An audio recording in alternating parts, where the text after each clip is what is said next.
Bom, bem-vindo a todos. Eu vou falar um pouco de anatomia cirúrgica de parede abdominal. Essa aula eu acho que é interessante tanto para... Tem bastante aluno aqui do grupo de estudos em gastro que a gente está montando. É interessante porque é uma coisa que vocês já tiveram no passado, que envolve bastante anatomia. A aula é basicamente de anatomia.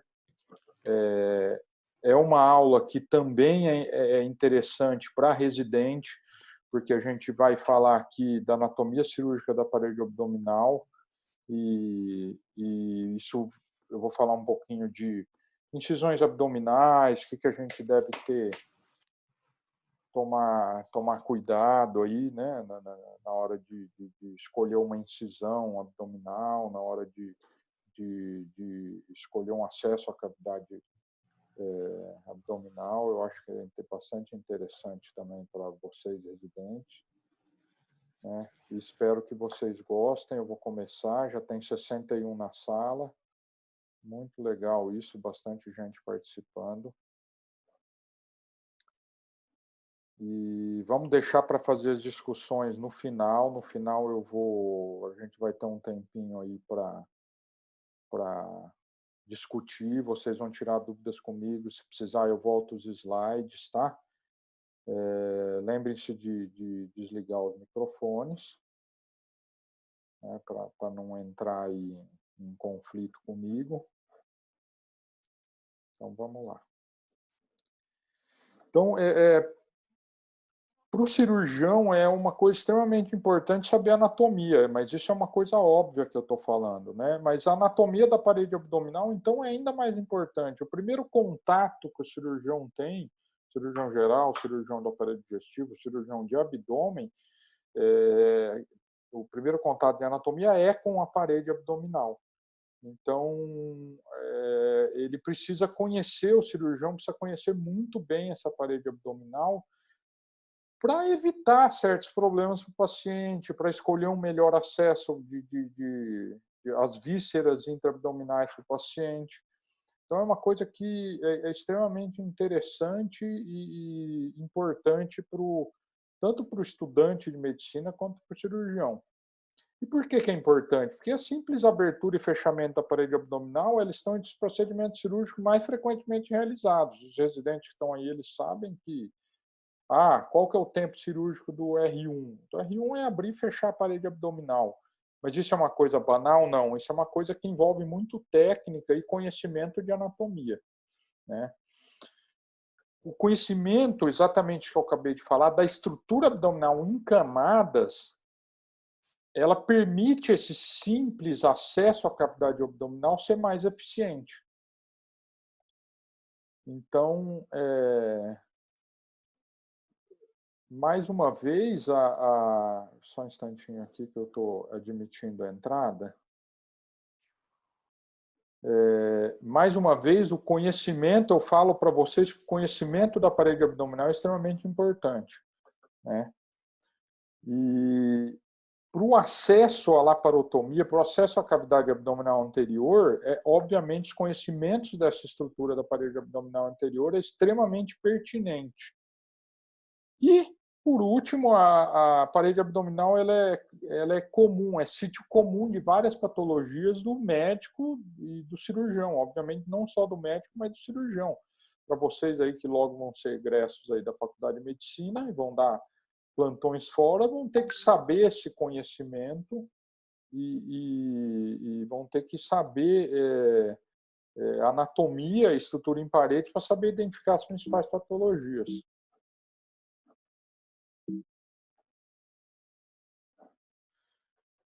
Então, assim, o que é o abdômen? O que é a parede abdominal? Ela é a região compreendida entre o tórax, cranialmente, né, apêndice tifoide, margens costais, e a pelve.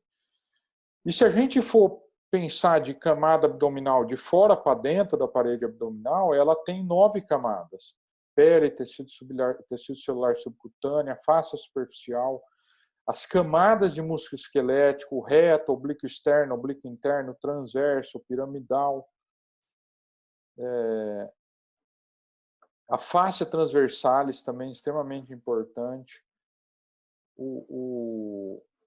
e o peritônio, o tecido adiposo areolar pré-peritoneal e peritônio. Se a gente for contar essas camadas, a gente consegue identificar 9. Mas, para a gente identificar a camada, é extremamente importante que a gente saiba a anatomia superficial. Porque, à medida que a gente olha o abdômen, pela pele, pelas configurações da pele, a gente já pode predizer, obviamente, no paciente sem uma adiposidade importante, a gente já pode ter ideia do que se encontra por baixo dessa pele. Então, aqui num abdômen como esse, a gente consegue inferir as inserções tendíneas, a gente consegue saber mais ou menos onde o reto abdominal está, a gente consegue saber mais ou menos aonde a linha alba está, o umbigo, os vasos epigástricos superficiais inferiores, o ligamento inguinal. Então, várias ideias a gente consegue ter já da parede abdominal. Ainda na anatomia superficial, a gente tem os nossos planos de referência, né, que são 2 planos, o medial e o transumbilical, né, que eles dividem o abdômen em quadrantes, o quadrante superior direito, quadrante superior esquerdo, quadrante inferior direito, quadrante inferior esquerdo, né, e os outros planos, que é o intertabecular, que é um plano horizontal através da crista ilíaca, né, o subcostal, através da margem inferior do 10º arco costal, e o plano clavicular médio, ou seja, aquele que sai da parede abdominal, aquele que sai, aliás, da clavicular média e divide o abdômen também nessas 9 regiões que eu falei anteriormente. Como que é essa divisão? Tá? Essa divisão é exatamente essa figura que eu estou mostrando aqui para vocês. Então, aqueles primeiros planos, o medial e o transumbilical, em quadrante superior direito, quadrante superior esquerdo, quadrante inferior esquerdo e quadrante inferior direito, e as 9 regiões aqui, que é a região do epigastro, a região do hipocôndrio direito, a região do hipocôndrio esquerdo, a região do mesogástrico, flanco direito, flanco esquerdo, inguinal direito, inguinal esquerdo e hipogastro. Isso é extremamente importante porque, obviamente, quando o paciente vem com alguma sintomatologia, alguma queixa nessa região, você vai já inferir que o paciente tem alguma patologia relacionada àquela região, certo? E os músculos? Os músculos, eu acho que disso que a gente vai falar hoje, da anatomia da parede abdominal, os músculos eles são a grande estrela da nossa aula hoje, né? E por que isso? Porque a parede abdominal anterior ela consiste principalmente dos músculos retos e da face associada. Já a parede posterolateral, vocês vão pensar em outro grupo muscular, né, que é o oblíquo externo, que é o oblíquo interno e é o transverso do abdômen. O que são esses músculos? Eles são músculos planos, eles são músculos largos, emparelhados, e cada um deles contém sua aponeurose ou tendão.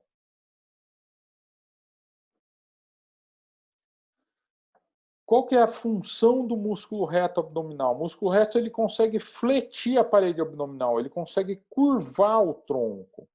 Qual que é o músculo oblíquo externo? O oblíquo externo consegue fazer essa rotação. O oblíquo externo ele consegue rodar, ele consegue fazer assim com o tronco abdominal. Já o oblíquo interno, ele também tem uma certa função de rotação, porém, a principal função dele, junto com o transverso, é conter a cavidade abdominal, manter as vísceras abdominais externas na sua situação habitual. Aqui é um quadrinho onde a gente tenta resumir a origem, por exemplo, o oblíquo externo, ele se origina ali do 5º ao 12º arco costal, e a inserção distal dele é na linha alba e no trato iliopúbico. Tá? Na parte anterior desse trato.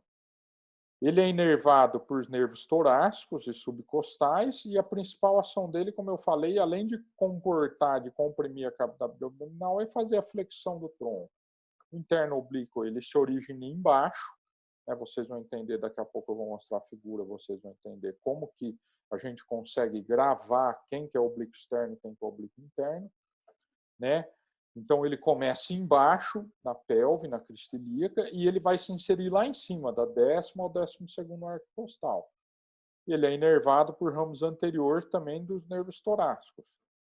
Já o transverso, ele vai se originar posterior nas cavidades, nas vértebras torácicas, né, e lombares também, e ele vai se inserir anteriormente, ou seja, ele faz essa ação, né? E o reto abdominal, ele começa lá na sínfise púbica e ele se insere lá em cima. Então, ele tem uma origem de caudal a cranial. Aqui, então, uma imagem para vocês entenderem, tá? O músculo reto abdominal, aqui sem a face anterior, aqui com a face anterior. O músculo oblíquo externo, lembra aqui, ó, vocês nunca mais vão esquecer quem que é oblíquo externo, quem que é oblíquo externo, quem que é oblíquo interno. O oblíquo externo, ele é a mão no bolso. Ele é a mão no bolso. Imagina vocês colocando uma mão no bolso de uma jaqueta. Essa é a orientação das suas fibras. Ou seja, ele se inicia lá das cartilagens costais, lá dos arcos costais, e ele se insere lá embaixo. Já o oblíquo interno, ele é o contrário. Né? Ele é o contrário da mão no bolso. Ele começa embaixo e se insere em cima. E aqui o transverso, certo? Aqui uma imagem muito bacana aqui do oblíquo interno. Vocês podem ver a orientação da fibra dele. Ele se origina aqui embaixo, vai se inserir lá em cima. O oblíquo externo, ele se origina em cima e vai se inserir lá embaixo. E o transverso se origina posterior, aqui nas vértebras torácicas e lombares, e vai se inserir aqui na linha alba. Tão quanto importante os músculos abdominais, as fáscias são extremamente importantes. Isso, eu não vou falar de hérnia nessa aula, mas isso é extremamente importante quando a gente vai estudar anatomia abdominal pensando em hérnia. Então, assim, a bainha do reto abdominal, ela é composta pelas aponeuroses dos músculos laterais. Então, a aponeurose da bainha do reto abdominal, ela não se origina do próprio músculo. E sim, ela vai ter origem na parede posterolateral do abdômen. Vocês vão entender daqui a pouco. A fáscia transversalis é a camada fibrosa que ela cobre a superfície interna do músculo transverso e ela é separada do peritônio pela gordura pré-peritoneal. Já a linha alba, né, é a fusão dessas aponeuroses, que acima da linha arqueada de Douglas, ela existe tanto posterior quanto anterior, e abaixo dessa linha é só anterior, vocês vão entender daqui a pouco. Então, ela é a fusão das aponeuroses do oblíquo externo, do interno e do transverso. E ela vai desde o apêndice tifoide até a sínfise púbica. Eu acabei de falar da linha arqueada. O que é a linha arqueada? É o ponto anatômico, onde não existe mais bainha posterior do reto. Então, nessa figura, vocês conseguem entender muito bem como é formado a aponeurose, a bainha do reto abdominal. Então, acima da linha arqueada de Douglas, né, ou da linha semilunar, a bainha anterior do reto é formado inteiramente pela bainha do músculo oblíquo externo e por parte da bainha do músculo oblíquo interno. Já a bainha posterior do reto é formada por parte da posterior do oblíquo interno e pela bainha do músculo transverso. Abaixo da linha arqueada, todas essas bainhas, todas essas fáscias da parede posterolateral do abdômen, elas vão para a anterior. Ou seja, não existe a posterior do reto. Elas vão para a anterior. Tá? E o que você vai ver posterior? Você vai ver apenas o peritônio. Você vai ver uma fáscia, né? Fáscia transversalis aqui, e você vai ver logo depois uma gordura pré-peritoneal e você vai ver o peritônio. É isso que você encontra abaixo da linha arqueada de Douglas. Só um instantinho, gente, que está acabando a bateria, eu esqueci de pôr para carregar.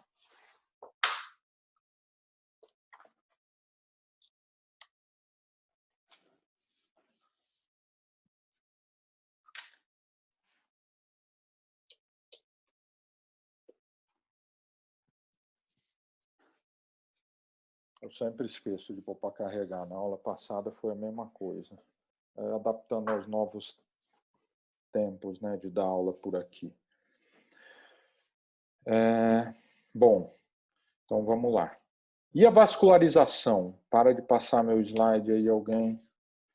A vascularização é uma coisa extremamente importante. Presta atenção. Se você fizer uma incisão errada, você pode causar um acidente de punção, um acidente da vascularização da parede abdominal, que vai te complicar o fechamento futuro dessa cavidade abdominal. Quando a gente pensa em vascularização da cavidade da parede abdominal, a gente tem que pensar em vasos superficiais, e esses vasos superficiais eles vão estar correndo no tecido celular subcutâneo.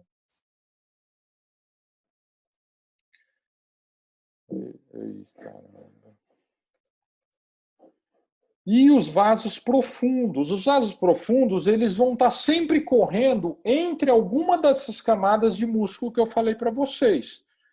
Né? Então, os três principais conjuntos de vaso que nutrem nossa parede abdominal são os epigástricos e as artérias circunflexas. Os epigástricos, eles são os inferiores. Da onde eles vêm epigástricos inferiores, né? Os profundos? Eles fazem parte do suprimento vascular dominante para a parede abdominal anterior. Eles são ramos da ilíaca externa. E por onde eles correm? Eles correm ao longo da bainha posterior do reto abdominal. Então, sempre se você for fazer algum procedimento cirúrgico e você vai fazer uma separação de componente ou por algum motivo você vai fazer uma incisão dessa bainha posterior do reto abdominal, sempre levar em consideração que aí você pode achar epigástrico inferior. Tá? E que um acidente de punção, um acidente vascular aí pode ser muito grande. Depois a gente vai fazer aulas de hérnia, eu vou falar da hérnia, da cirurgia da hérnia por vídeo, vocês vão ver que na cirurgia de hérnia por vídeo, das referências anatômicas é justamente esses vasos epigástricos inferiores. Eles fazem parte do triângulo de Hasselbalch. Fazem parte, não, eles fazem o limite do triângulo de Hasselbalch. E eles têm justamente esse trajeto. Eles vão começar lá perto do ânulo inguinal profundo e eles vão ficando medial e vão entrar num plano da bainha posterior do reto. E eles fazem essa irrigação dominante. Já as epigástros superiores, eles são ramos terminal da famosa e antiga mamária. Vocês já devem ter ouvido, aquele paciente lá teve uma ponte mamária. Na verdade, hoje a mamária, o nome mamária caiu em desuso e a gente chama ela de torácica interna. A epigástrica superior nada mais é que um ramo terminal da torácica interna. E ela também ela se encontra, ela faz uma anastomose natural com a epigástrica inferior e o trajeto dela é exatamente o mesmo. O plano dela de trajeto é exatamente a bainha posterior do reto abdominal. E já ela supre, obviamente, a epigástrica superior, ela vai suprir a bainha, ela vai suprir a parede abdominal superior. E tem a artéria circunflexa profundo, que ela se origina também da ilíaca externa, tá? E ela tem um trajeto lateral, só que em vez dela se localizar no mesmo plano, por exemplo, das epigástricas, ela já se localiza entre o transverso e o oblíquo interno. Então, quando você vai fazer, por exemplo, um procedimento cirúrgico, a separação, que é a separação do transverso, para fazer hérnias abdominais complexas, eu vou falar mais em outra aula para vocês, você precisa levar em consideração que ali você vai encontrar a artéria circunflexa profunda. Uma outra coisa muito do nosso dia a dia, que a gente sempre encontra, infelizmente, essa artéria circunflexa profunda, é para fazer cirurgia de apendicectomia por vídeo. Para fazer essa cirurgia de apendicectomia por vídeo, a gente pode, infelizmente, lesar a circunflexa e a epigástrica inferior. Por isso que eu sempre gosto de, antes de fazer a incisão, geralmente a gente faz uma incisão para colocação do trocarte na fossa ilíaca esquerda, eu sempre gosto de fazer uma infiltração com xilo com vaso para causar uma vasoconstrição previamente a minha incisão, a minha colocação do trocarte, para minimizar o risco lesão desses ramos arteriais. Aqui é uma figura mostrando mais ou menos, olha só que legal, que a epigástrica ela vai se originar na bainha posterior do reto, se originar não, minto, ela vai correr a bainha posterior do reto. Já a circunflexa, ela vai correr exatamente em cima do músculo transverso, exatamente no plano entre o transverso abdominal e o oblíquo interno. Então, assim, conhecemos um pouco da parede abdominal, vamos então um pouco de falar de incisões abdominais, tá? Para fechar nossa aula. Então, assim, o porquê conhecer a incisão abdominal? Porque o sucesso de qualquer procedimento cirúrgico aberto, ele requer, em parte, uma incisão escolhida com sabedoria e pautada em princípios anatômicos sólidos. Ou seja, a gente precisa conhecer muito bem isso que a gente falou anteriormente para escolher e saber fazer uma incisão abdominal. E por que isso? A fim de que essa incisão abdominal ela forneça uma exposição adequada àquele procedimento que a gente quer fazer, obviamente, né? Sempre levando em consideração a possibilidade de alterações daquele procedimento cirúrgico, devido a achados ou complicações operatórias. Então, assim, eu vou fazer uma incisão mediana, eu sei que a incisão mediana ela pode me proporcionar uma abertura maior, tanto caudal quanto cranial. Então, é uma incisão que eu posso aumentar a minha exposição. E também, fazendo a incisão, você tem que interferir minimamente na função da parede abdominal. Que função? Aquela função que eu falei anteriormente. A flexão do tronco, o giro do tronco, a contenção das vísceras da parede abdominal, da cavidade abdominal. Então, assim, sempre procurar na incisão preservar as estruturas abdominais importantes, permitir também uma cicatrização adequada para reduzir o risco de essência da ferida e subsequente hernia incisional. O que a incisão abdominal deve permitir? Ela deve permitir um acesso rápido, uma certeza do diagnóstico, levar em consideração os hábitos de vida do paciente, ou seja, é um paciente que é novo, ele tem muita atividade física, é um paciente já que ele está na sexta, sétima década de vida, não usa tanto a parede abdominal, digamos assim. Ela deve levar em consideração também a localização das cicatrizes anteriores. Obviamente, o paciente já tem uma cicatriz prévia, se você consegue usar aquela cicatriz para minimizar, para melhorar o resultado estético, né, desse paciente, melhor. Né? Você deve ter, essa incisão ela deve ter um potencial de sangramento menor. Então, assim, a gente sabe que as incisões medianas, onde tem os ramos terminais das epigástricas, por exemplo, ela tem uma mínima chance de sangramento. Né? Você deve pensar nessa incisão pensando em minimizar a dor pós-operatória também. E, por último, eu não coloquei aqui embaixo isso à toa, mas, por último, levando em consideração o resultado estético. Porque se você está fazendo uma incisão abdominal para tratar uma patologia abdominal, você não tem que pensar em estética. Obviamente, se você puder aliar a estética ao resultado cirúrgico, né, a segurança cirúrgica, obviamente, é melhor. Dois tipos principais, gente, as longitudinais e as transversas e oblíquas.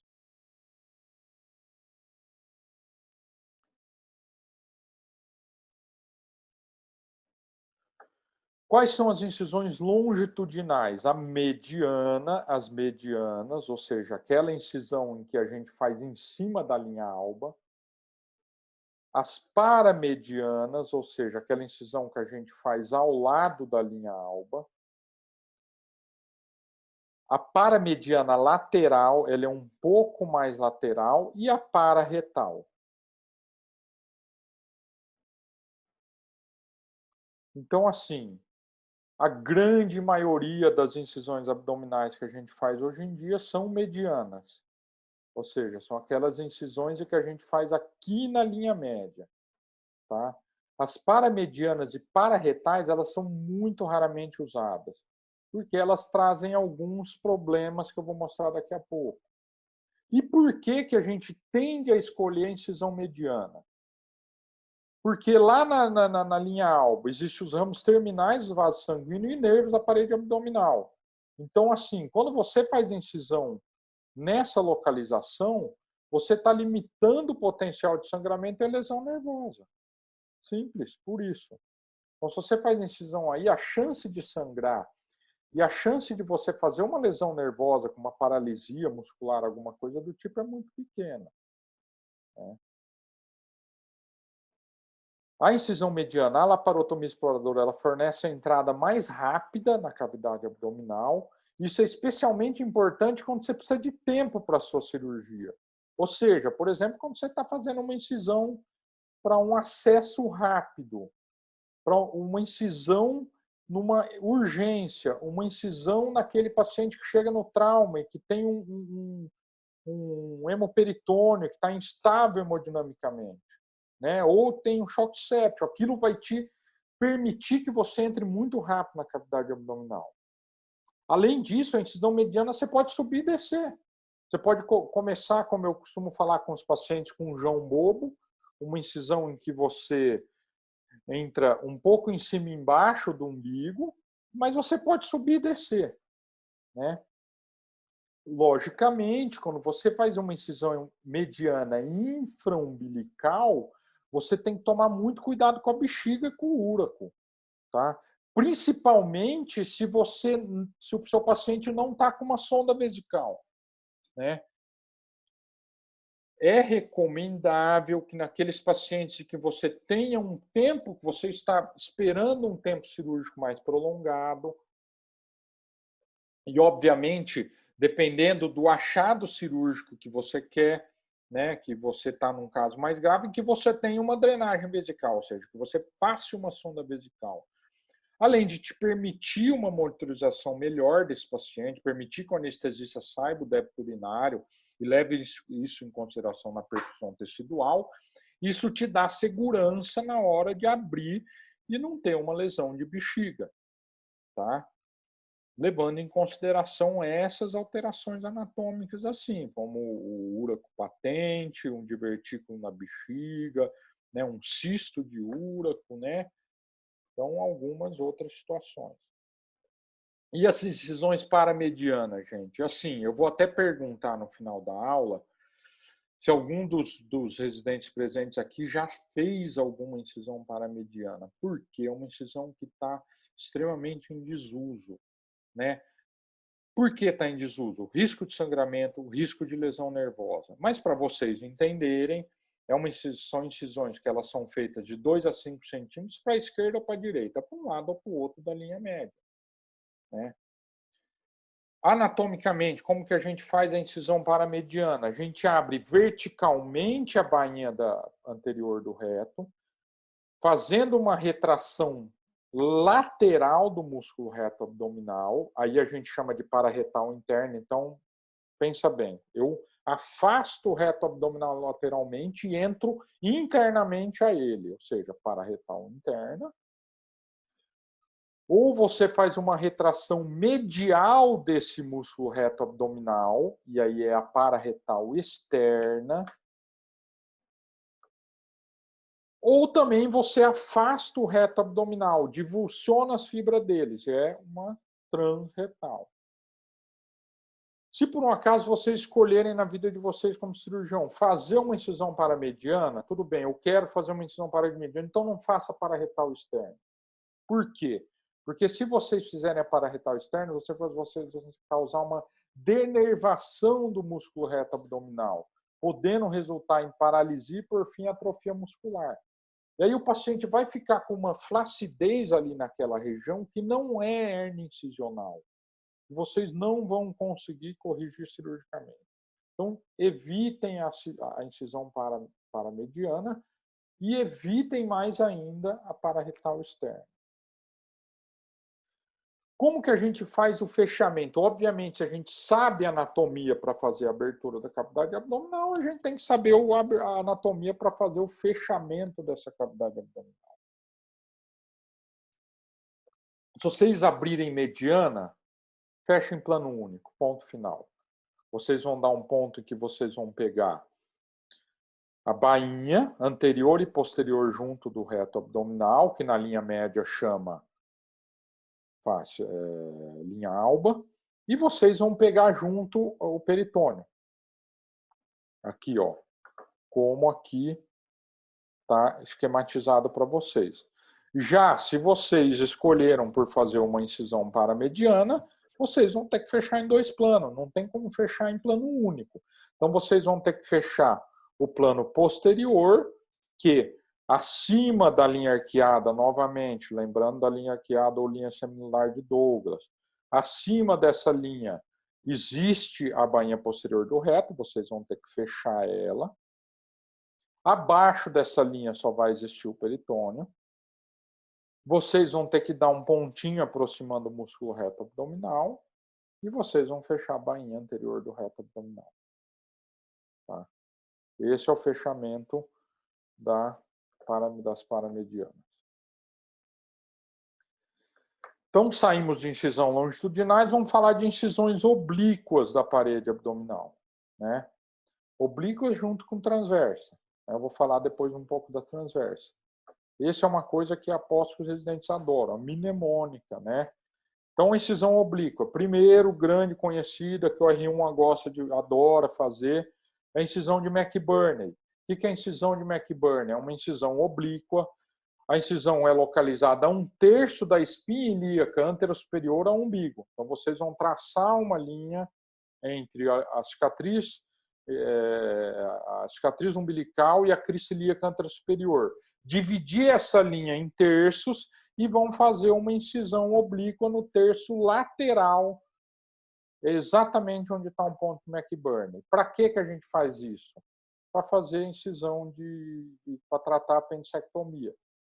Obviamente, fazendo essa incisão, vocês vão passar na aponeurose anterior do oblíquo, vão fazer a divulsão do oblíquo, vão abrir o peritônio com a aponeurose posterior. Então, tem todos aqueles pormenores do conhecimento da parede abdominal que a gente deve saber. A incisão subcostal, ela pode ser também bilateral, e aí tem um outro nome dela, que eu vou mostrar daqui a pouco para vocês. Ela é feita para cirurgia em abdômen superior e flancos. Fazia-se muito antigamente quando operava-se vesícula por via aberta, ou se faz uma cirurgia da via biliar, uma ressecção hepática, um transplante de fígado, cirurgia de duodeno, adrenalectomia, nefrectomia aberta. Então, ainda tem muito seu uso hoje em dia. A incisão tóraco-abdominal, onde você faz uma abertura do tórax, estende mediano para a cavidade abdominal. Quando você quer expor o rim num grande trauma, com trauma de veia cava inferior ou de aorta, sendo na veia cava inferior, essa incisão à direita e na aorta à esquerda. Quando você quer expor adrenal, quando você quer expor o pulmão. Então, como que a gente vai saber? Tem a mnemônica, tem o nome, né? Tem o nome dela. Incisão de Kocher, a incisão subcostal direita, ou Cocker, a incisão que a gente fazia muito, fazer a cirurgia da colistectomia aberta. A incisão de Chevron é quando você faz a abertura bilateral, tá? Ou seja, no transplante de fígado, em grandes cirurgias com grandes ressecções hepáticas. E a incisão de Mercedes-Benz, quando a gente faz uma Chevron associada a uma toractomia, uma esternotomia, ou seja, uma abertura do tórax através do externo. Aqui para vocês a incisão aqui de McBurney, Aqui tem a incisão de Rock Davis ou Elliott, é uma incisão transversa, eu vou explicar daqui a pouco. Aqui é o ponto de McBurney, aqui se vocês traçarem uma linha entre a espinha ilíaca anterosuperior e a cicatriz umbilical, o ponto de McBurney está exatamente na parte mais lateral aqui desse terço, no terço lateral. E as incisões transversas? Como eu mostrei ali a incisão de Elliott ou Rock Davis, é uma incisão que a gente faz transversa. Ele é um pouco melhor, ela é uma incisão que ela traz um resultado cosmético um pouco melhor, é aquela incisão que a gente faz na marquinha do biquíni, a gente costuma falar nas meninas, né? Quando vai operar apendicectomia aberta em criança. Então, uma incisão transversa centralizada no McBurney, tá? Porém, ela é transversa. As incisões em flancos, né? A gente faz para exposições de estrutura do reto peritônio. A incisão de Fanny Steele é a incisão transversa mais usada em cirurgia ginecológica. Ela é feita 2 a 5 centímetros acima da síntese pública e geralmente tem 10 a 15 centímetros de comprimento. Ela é feita para cirurgias cesarianas, ela é feita para cirurgias de histerectomia abdominal, é feita para cirurgias de anexos, né, retirada de ovário, trompas, né? Os ginecologistas gostam muito dessa incisão. A incisão de Cherney é uma incisão que ela é muito parecida com a incisão de Fanny Steele, mas ela é um pouquinho mais baixa que a Fanny Steele, e ela faz uma incisão nos tendão do reto abdominal e do piramidal, a fim de se você consegue fazer uma retração cranial do músculo reto abdominal, né? E tem a incisão de Maillard, né? Ela é o nível da cricilíaca, ela é de fora a fora, né? Ela é os cirurgiões ginecologistas que fazem oncologia, eles gostam muito disso, fazer esvaziamento pélvico, ou para fazer aquelas cirurgias em que trata-se endometriose profunda. Então, ela é feita ao nível da cricilíaca através de todas. É uma incisão que você conhece, você tem que ter um conhecimento de todas as camadas da cavidade abdominal e você faz uma secção do músculo reto abdominal, né, a fim de expor muito bem as estruturas da cavidade pélvica. Quando você vai fazer a incisão transversa, você sempre tem que levar as linhas levando em consideração as linhas de Langer, que são as linhas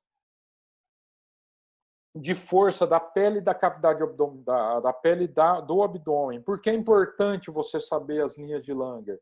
Porque você vai conseguir um resultado cosmético melhor.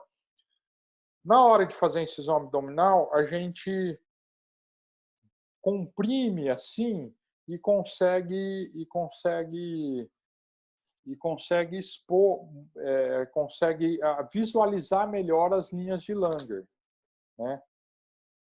Aqui, nesse desenho, vocês entendem um pouco mais aqui as incisões transversas da pelve, né? O Fanny Steele, né? O Cherney's, né? O Maillard's, tá?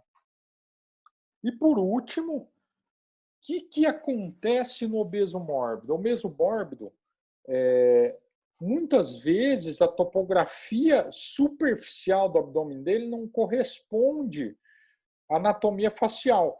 Porém, você sempre tem que levar em consideração que, apesar dessa topografia superficial do abdômen estar distorcida, quando eu falo topografia superficial, são as grandes dobras do abdômen, aquele abdômen avental que muitas vezes a gente vê no obeso mórbido, né? Apesar disso estar distorcido, você sempre tem que pensar que a fáscia não está. A fáscia está ali do mesmo jeito que ela está num paciente com peso normal. Então, para fazer a incisão no obeso mórbido, sempre evitar dobras cutâneas. Se você conseguir fazer a incisão mediana, sempre vai ser melhor para esse paciente. Por que evitar a dobra? Porque ele tem uma grande população de anaeróbios, né, e você pode aumentar a chance de infecção do sítio cirúrgico. Outra coisa, gente, às vezes eu vou operar com os residentes, eles têm mania de ficar limpando o subcutâneo ali, expondo a fáscia. Isso não deve ser feito, porque você cria muito espaço morto, isso vai te dar um seroma no pós-operatório e aumentar a chance de infecção, né? Ah, mas facilita o fechamento. Você expor adequadamente a linha alba, você vai fechar com uma grande segurança também, não precisa fazer grandes dissecções e causar grande espaço morto.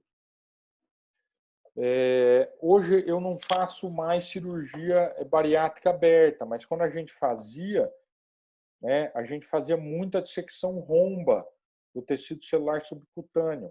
Isso tem um trabalho antigo, de 84, em que quando você faz a abertura da cavidade abdominal por tração, você coloca uma compressa de cada lado, você e o seu cirurgião, você e seu auxiliar, tracionam um para cada lado, vocês conseguem abrir exatamente na linha média, vocês não perdem a linha média. Isso diminui muito a infecção de sítio cirúrgico.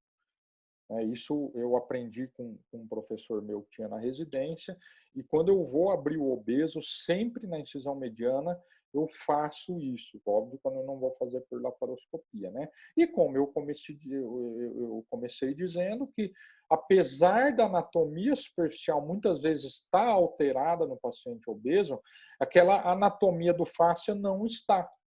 Então, sempre levar isso em consideração. Eu acho que era isso que eu ia falar para vocês. Eu vou fazer uma enquete agora. Eu ia pedir para vocês abrirem o áudio, até a câmera de vocês, para eu ver vocês. Só para eu ter noção de quem está presente. Eu vou abrir uma enquete aqui.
Abriu a enquete aí para vocês? Ainda não, professor. Para mim também não abriu, não.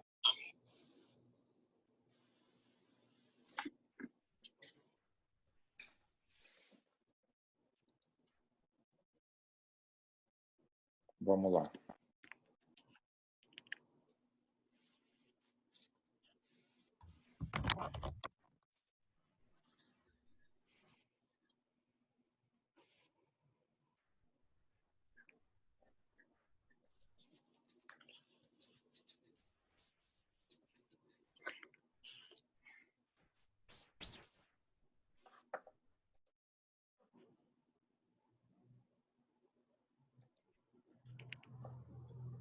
Abriu? Abriu.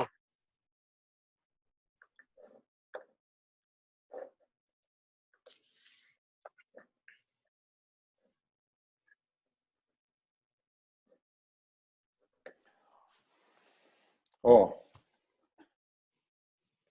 pode responder.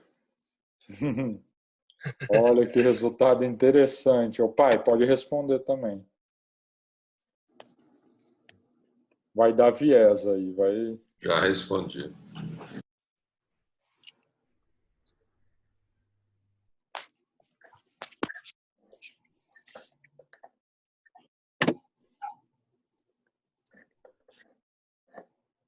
Quem não for residente, ainda quem for aluno, finge que é e pode responder. Vai dar viés, né? Olha. E aí, tudo? Oi, Amanda.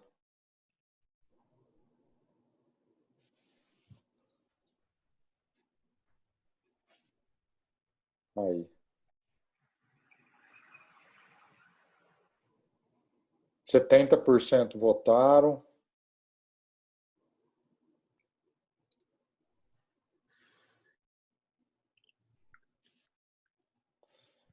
Quem respondeu sim, eu vou perguntar para me explicar, hein? Então vai, vou.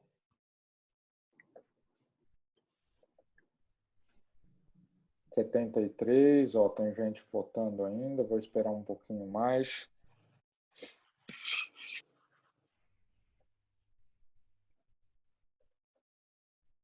Vou encerrar.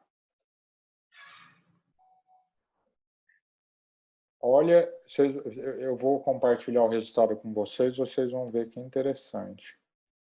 Estão vendo?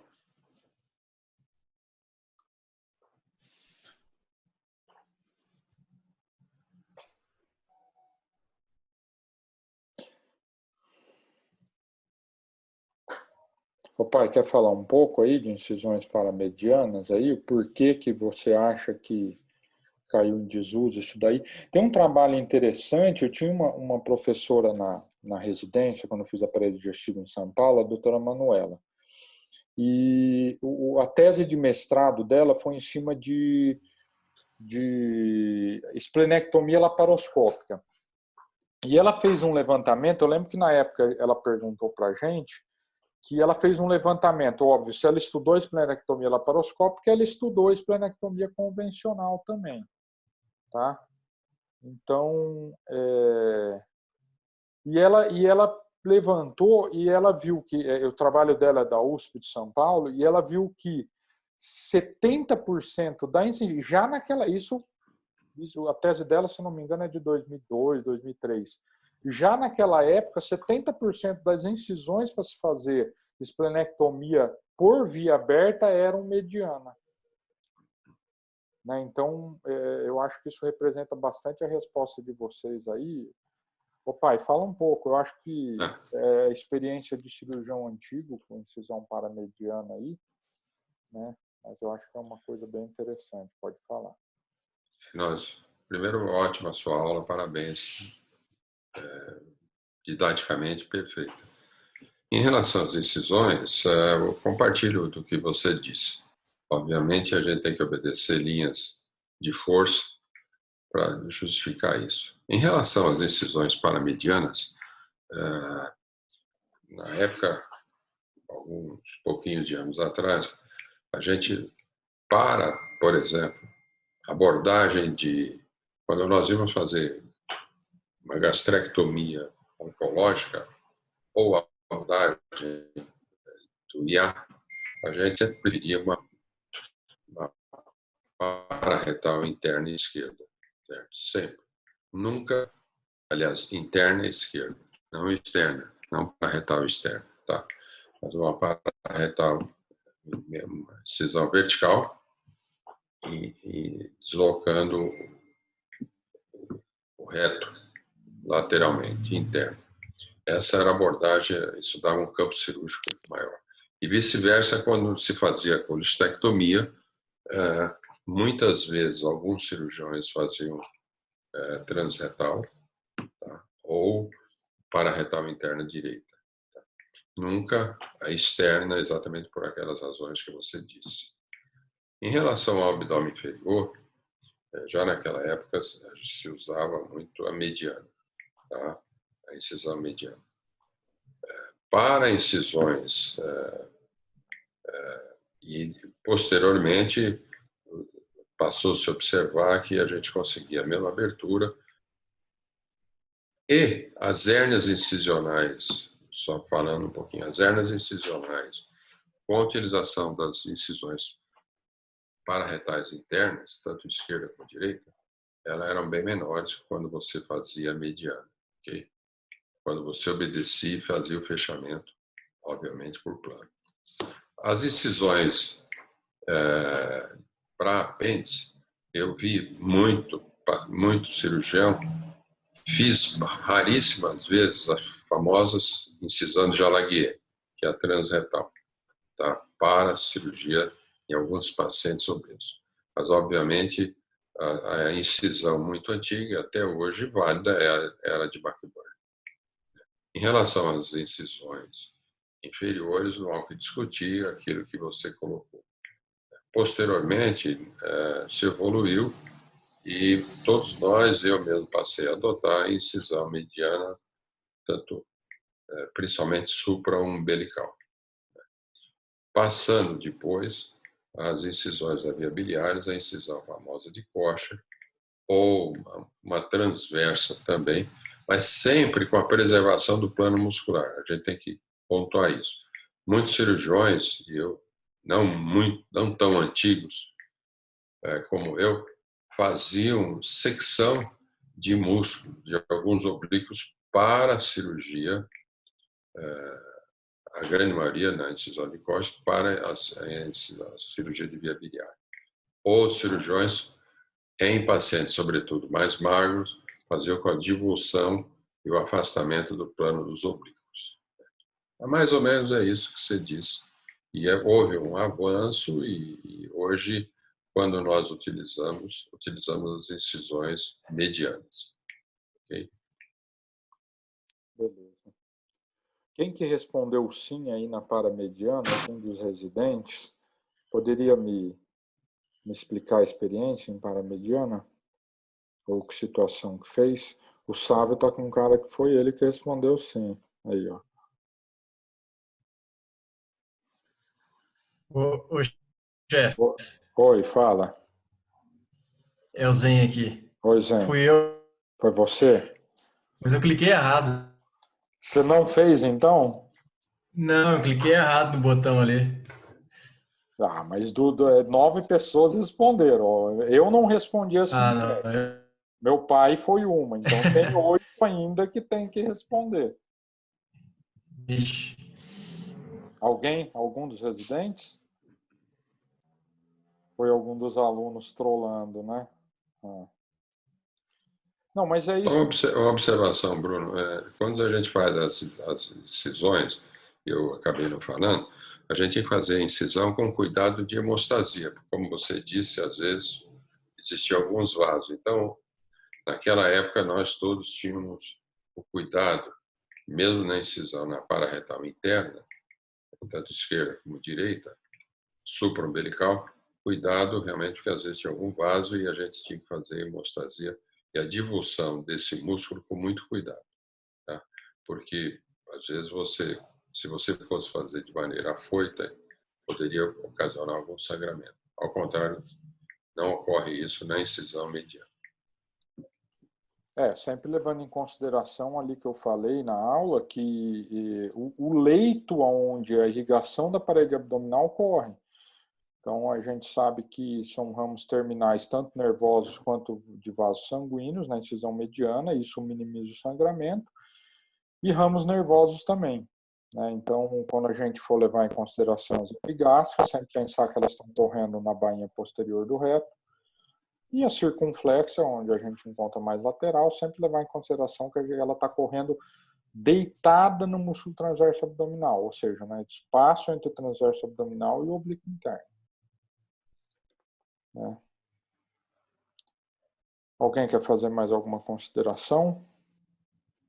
Alguma pergunta? Os alunos aí querem fazer alguma pergunta? Vocês lembraram bem da anatomia?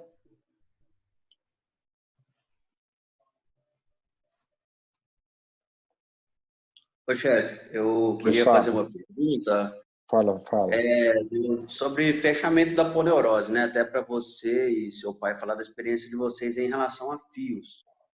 Vou só fazer uma contextualização. Eu estava lendo um artigo aí, até brasileiro, o artigo foi feito lá no Paraná, esse estudo. Eles pegaram 30 ratos, separaram em grupo de 10. Fizeram a laparotomia no rato e rafiaram a poneurose com 3 tipos de fio: o catigu, o caprofil e o vicril. E 60 dias depois, eles fizeram a eutanásia do rato, né? E fizeram o estudo dessa parede para ver.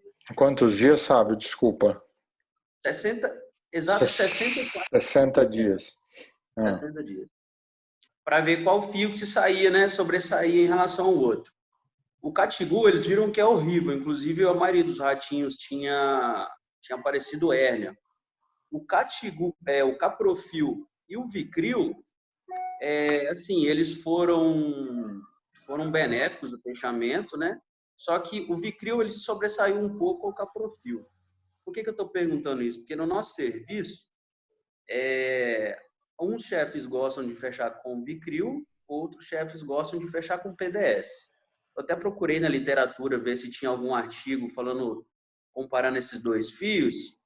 E ali no nosso serviço sobressai um pouco mais o Vicryl, né? Se utiliza mais o Vicryl para fechamento.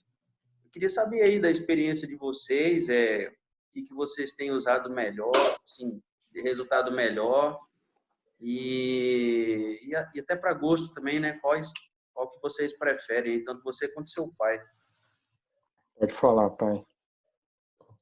Em relação ao Catiguô, quando nós fazemos as incisões paramedianas, nós fechávamos camada e fechávamos o peritônio com Catiguô cromado, ok? Isso era lá antigo. E depois, com fio, o fechamento era ponto separado, tá?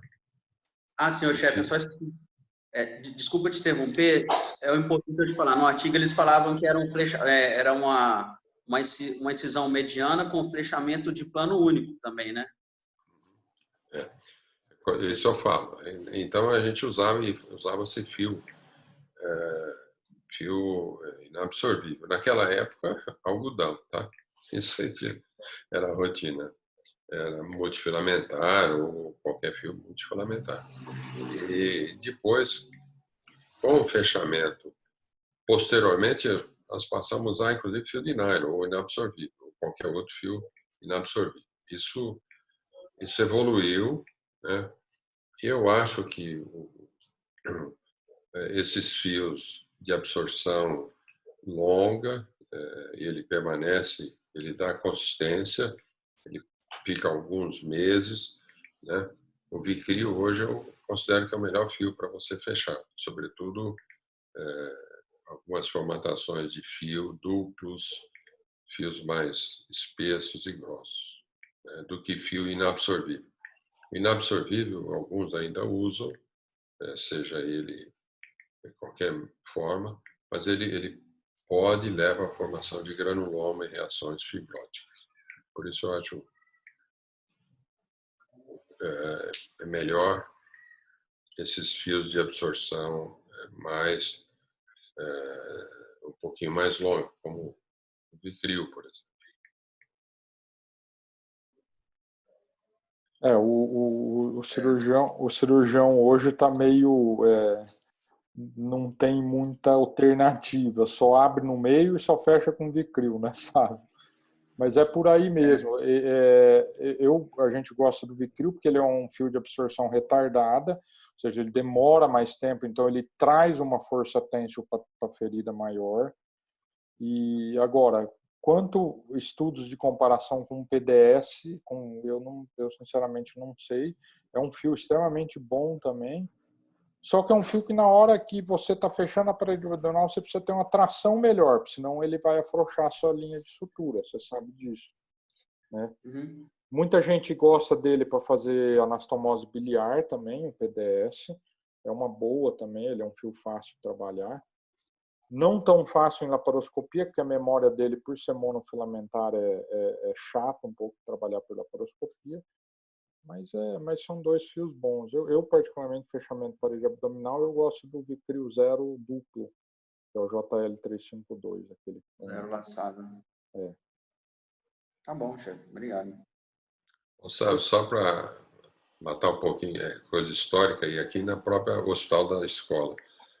Antigamente, para você ter uma ideia, os custos dos fios eram muito difíceis e quem esquematizava os fios eram fios de algodão, tá? Feito em carretel em madeira e reesterilizado com cera, tá?